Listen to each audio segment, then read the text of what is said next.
Alrighty, so this is a question that I get a lot. Having taught career development and I've taught professional development for years, I've taught, just at this last college, for example, where I taught live here in the city locally, I taught a professional development course where we covered this module as well, this idea of quitting, when to quit, and how do you know whether to quit.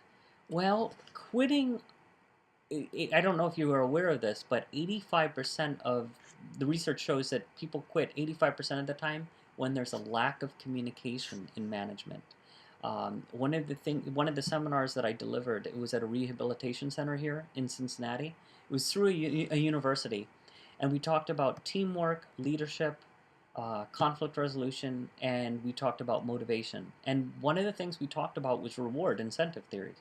So rewarding everybody and rewarding them individually in such a way that everybody's appreciated. I know that a lot of people rally against this, but this rehabilitation center, they actually found that in one of the departments they had already been doing this, and they found that it was higher productivity. The problem is you might not have your contributions noticed in a company or in a way that might have changed with management. So what I mean by that is, let's say you start out in a company and everything's fine. Maybe you help to train your manager, your future manager, or whatever your situation is, and certain people are getting promoted, other people are not, or nobody's communicating or telling you why people are leaving or who's leaving or what's going on. Or, my favorite is I've worked in places where they would say effective immediately, so and so's not working, or they would say it's with regret we say that so and so's leaving, or we wish so and so the best. So there's some indicators, though nobody's saying anything, and obviously for protecting the company, nobody's going to go outright and say this is what happened to so and so. And I understand privacy is respected, but what is it about quitting a position? Why is it that people do? There's several reasons, okay, quite a few reasons. So the communication with management is a big one, but that you might have had open communication and dialogue, but the same person who hired you is not maybe who's going to be your manager down the road. I think one of the best examples of this, and I worked for a company while I was teaching live. It was a educational company, amazing, because I worked in three different locations for them, and I worked under how many campus presidents? It was nine campus presidents, I want to say, and there were five department chairs, and it was incredible. I mean, I've had collectively, I know there were some temporary ones, and then different deans. I forgot to mention that. So nine, what was it? Nine campus presidents. I think there were 7 to 9 deans, and then five department chairs. And then I was getting promoted too. I went up a few levels. So what was amazing was in this situation, a couple of levels there. What was amazing was I saw that if there are pathways to promotion and those are the ways that you want to go, or the company is able to tap your resources in a way that allows you to contribute in the way that you want to contribute, or the way that you agree that the organization allows you to, then that's great.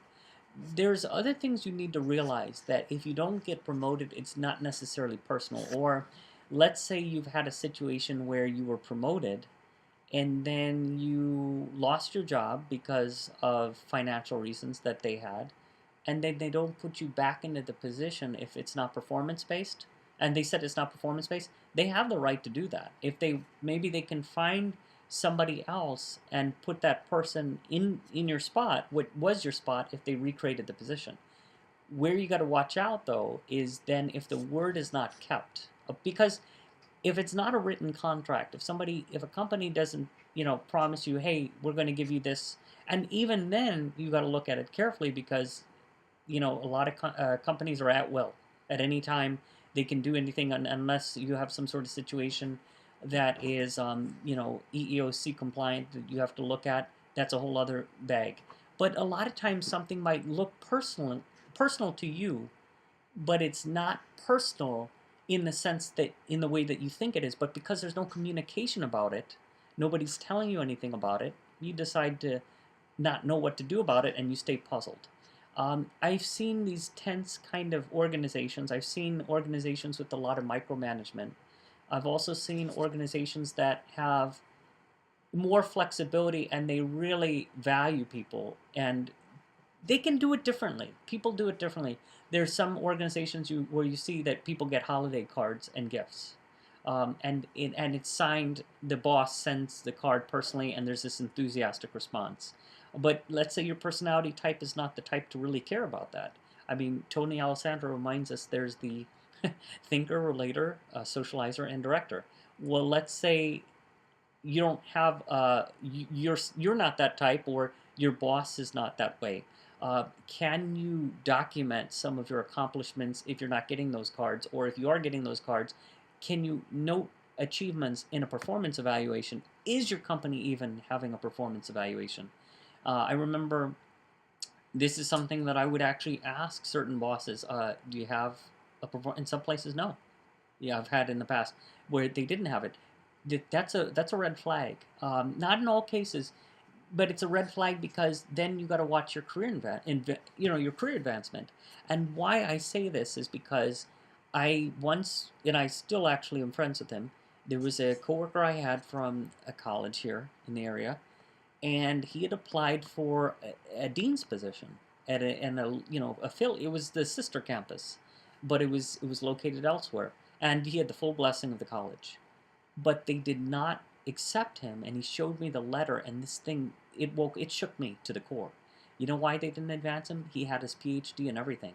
It's because he didn't show the continual advancement, and it's a red flag. And what am I saying? The red flag is, if you're working in a company, you might even be making great money, and you're full time or you're part time, whatever your situation is.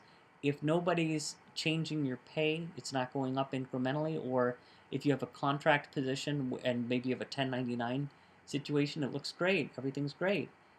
Um, what about promotions? So you got to look in the company as far as what the plan is, and then get with your boss to say, okay, what can I do? And probably one of the best examples I've had of this again was at a college here in the area, the same college, and the campus president was promoted from adjunct instructor to campus president in 4 years. But he did it by moving, and that brings up another point. You might have to quit your job to get promoted. And I mean, this is a no-brainer, but you have to be careful because it's kind of interesting. If you're making a certain amount of money, and you know that some people have gotten early buyouts, or taken early retirements, in the school systems, the public school systems, they talk about this. It happens around the country, where some of the teachers that are getting paid more, they try to encourage them to take early retirement because they can get in some teachers that are not getting paid as much. They don't have to pay as much, who are starting the cycle, and then they can start their career there. And then so some people do that, and they make, in other cases, they take their stock options and everything else that they have. But the point I'm making is, when you quit, and this is another point, you should have another job in mind. But there are other cases where you decide, what, my emotional health or my physical health, it's not worth it, so I'm going to just go. I'm just going to pick up and leave. What I've noticed is, there's going to be stress even if you love your position and you're having fun. Are you okay with dealing with that level of stress in the way that you want to deal with it? Um, I've actually talked to a lot of people that there was one guy in the insurance industry, and one of the things that he likes to do is to stress relieve himself by traveling. There was one guy I had dinner with earlier. There was a group of 15 of us. We had a potluck dinner earlier in the evening, and he went out into the woods for 6 weeks. And he was in the military, and then he also did. This is non-military though. This is a forestry type of thing. He's doing a living, kind of intentional living type of experiment. And then he was literally living out in the woods and testing. He was getting trained in survival skills. So I was meeting all these people that he couldn't. I'm not saying that he couldn't have it. You have to have a heck of a. I told him. I said, you have to have an understanding boss. If you had a fixed type of. I really don't know exactly what he does, but he has a house. He rents out rooms, and so he's creative. And so you know what? He needs to travel for 6 weeks at a time. So what do you? I mean, imagine not having to say anything to a boss. Gee, can I have 6 weeks off? No. Or if you're a teacher, and you have a nice position where you have 3 months off in the summer, then it's a moot point. Or you might have contract work where you take 6 months on, 6 months on and then 6 months off. And there are a lot of people that have that where they make really good money, for the 6 months, and that lasts them for the whole year. A lot of people on the cruise ship, in the cruise ship industry does. And I've interviewed a lot of people, from just going on different cruises. And and I remember when I worked on a dinner catamaran in Hawaii, one of the things that I noticed was people had a flexible job, but you don't have to quit if there's flexibility and you're okay with it. I'm just saying, let's say you have a flexible position and you're not really living in all the other areas, and that you want to develop in your life, then you got to look at what that's costing you. So another thing that you can notice is, and I've been grateful for this because in the past and even currently, my bosses have been very accommodating and flexible in terms of you can build up tenure to where even if you're part-time or a contract employee, they allow you to be flexible with your schedule. They, try to let them know what your schedule is, even if you're going for employment. A lot of people worry, well, what if I tell them that I need the nights off for my child? You don't have to go that detailed, but you can tell them what, basically the time that you need off. So I think these kinds of things are important as far as, quitting the job. I think it's a last kind of resort, but try to find the flexibility, try to create the lifestyle that you want, try to look at the values of the company. It's very important. The culture of the company. Are the values in line with yours? Are promises delivered? Are there performance evaluations? Are more people getting promoted? What's the turnover like? Look at these things. What are the reputations of the different companies you're interested in? Review them before you apply. And if they have a Better Business Bureau rating, what is it? What I mean, do you see yourself there long term? If you were to want to get promoted in that position, uh, what do you envision it to be like? Is there somebody supporting you? Are you going to have mentors? All of these things are important. But what I've noticed, and a lot of career coaches talk about this, is that if you're in a position that you love and you're being supported, it's not even you're there. You're actually not looking. However, there's a really good program again from Nightingale.com, Nightingale.com, Nightingale Conant. And I ordered it a long time ago, and he talks about the law of large numbers. And he talks about one of the coaches, he talks about always looking for the next opportunity. I think you can, and Brian Tracy also talks about this, you can go back to your boss and renegotiate your salary if you want a pay increase or a promotion, to see if something can be done. I've seen cases where, and I've had this happen too, years ago, where I was leaving a position and I was going to a sister campus, and then I found out that had I decided to stay or turn down the offer that I got, they would have made me full time at the current campus. Back then, and so it was interesting. So they had worked out this agreement. Um, I think that is really, really interesting in terms of figuring out, okay, what works for you. And so nobody can tell you, maybe you want to go to a career coach, you want to talk to a psychologist, or you want to talk to some sort of expert and do some soul searching. Nobody can tell you. I think that if you're going to quit, having the 6 to 8 months aside, having another job in place, looking at that job maybe part-time, and then seeing if it's a full-time opportunity, that's great. Or if you had a couple part-time opportunities to help you hold over, a huge transition, that can help. I think that you don't want to be too strapped financially. You don't want to have a mortgage payment and a car payment and have a situation like that. But you know what? If some situations are unbearable and you feel that that's what you need to do, if you're willing to pay the price and make it work, you can make it work. I know some people file for unemployment insurance, and then some people might get approved or not improved. Yeah, and there's people out there that have used unemployment. So, whatever there is for you that you think works, check it out. And I think that you have to ultimately decide. I think one of the last points I'm going to leave you with in this particular clip is that if you um, are quitting a job, then what you need to realize is that why would you want to quit? You don't. If you're loving your position so much, a lot of times in the past you might have quit to pursue something else that suited you with the new state of consciousness that you have at that awareness, or you something opened up that you didn't even see before. And there's no offense against your current employer. Um, and I think that the way I think of LinkedIn is you can build your network. I view it more as a Facebook for the career world, that it's your professional kind of body of work, things that you've done. If you've done media interviews or things like that, I have some links there to articles that I've been interviewed in. Those kinds of things, or you have a network that you can, I like writing testimonials and supporting people or staying in contact if I can help people down the road. But it's not necessarily that I'm looking at LinkedIn as, hey, I'm going to quit a job and then find another one on LinkedIn.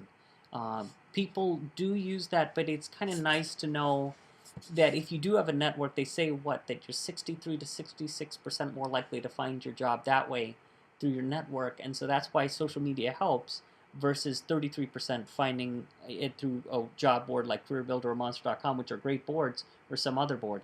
But quitting your job when you have a support system is also very important, and then transitioning into a position that I'm happy right now in this position, or I'm going to make it work.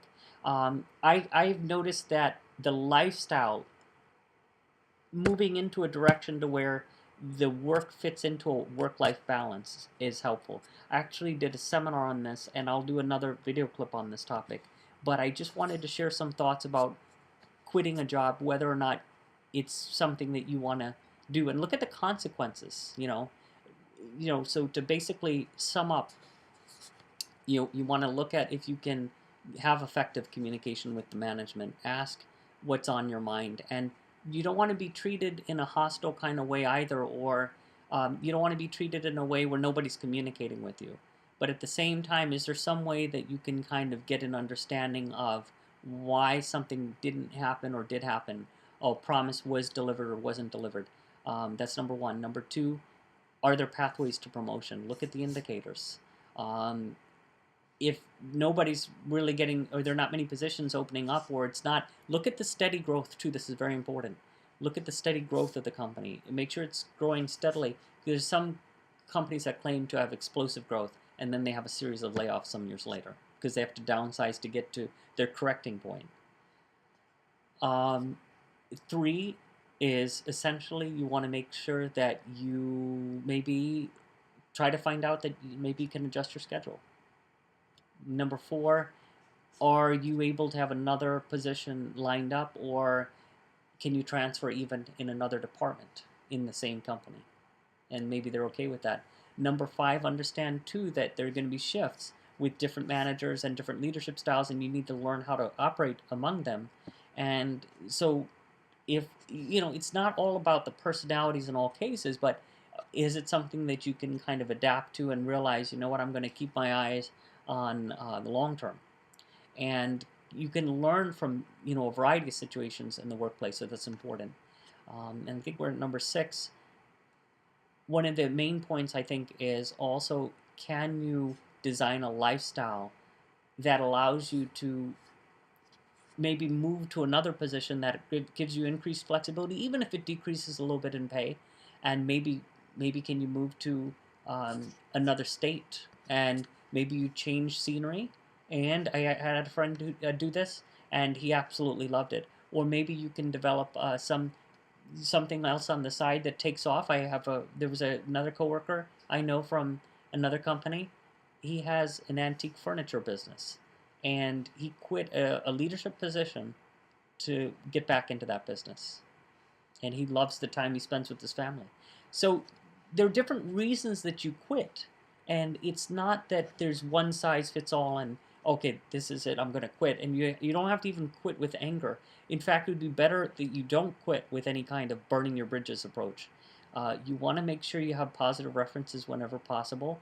Talk to a few key people in the company that, if it's permitted in the company policy, to allow you to have references, from some of your coworkers there to vouch for you, or maybe your supervisor if it's allowed, and help to find your replacement. Try to give 2, 4, 6 weeks notice. Be careful in some cases. There's some cases where I've heard of cases where they give their 2 weeks notice, they're gone that day. It's nothing personal. The company says, well, if you're not going to be here, don't worry, we'll replace you. Uh, there are other cases, like I left one position, I gave them 6 or 8 weeks notice, and I worked right until the day I left. Made some hiring recommendations. I remember this too because I talked to HR, and we talked about, and I worked with other members of management, and I was able to help as part of that group to get the adjuncts more money. And I was very, very happy about doing that because I knew that when I left, my salary with my tenure built up would go back into the budget, so I knew what was going to happen with it. So this isn't any specific knowledge, but I used my influence to make sure everybody was taken care of when I left. Man, that it felt so good, And then even with the position that I would have had, they asked me. The dean had a conversation with me once, and he says, "Well, do you think this person should be the department chair?" And I said, "Yes." Who would you recommend? And I actually mentioned his name, and so he was for a while, and it just felt so good. So one of the things when you can quit a position and make it better for the people coming up, or if you're able to give recommendations, it's kind of a way of your legacy. I left a position and I helped to mentor uh, two of the people, and one I helped with some PowerPoints and curriculum stuff, and it felt so good that at least your presence is felt because you were trusted enough to mentor for the time that you're able to mentor. So I think that your influence can be far-reaching even after you quit. So don't forget that as you move on to other opportunities, you're creating opportunities for people coming up. So I know I said a lot in this clip, and I hope that you find some benefit from it. And if you have any questions, post them below. Thanks so much, and I'll have another clip in a bit. Have a great night.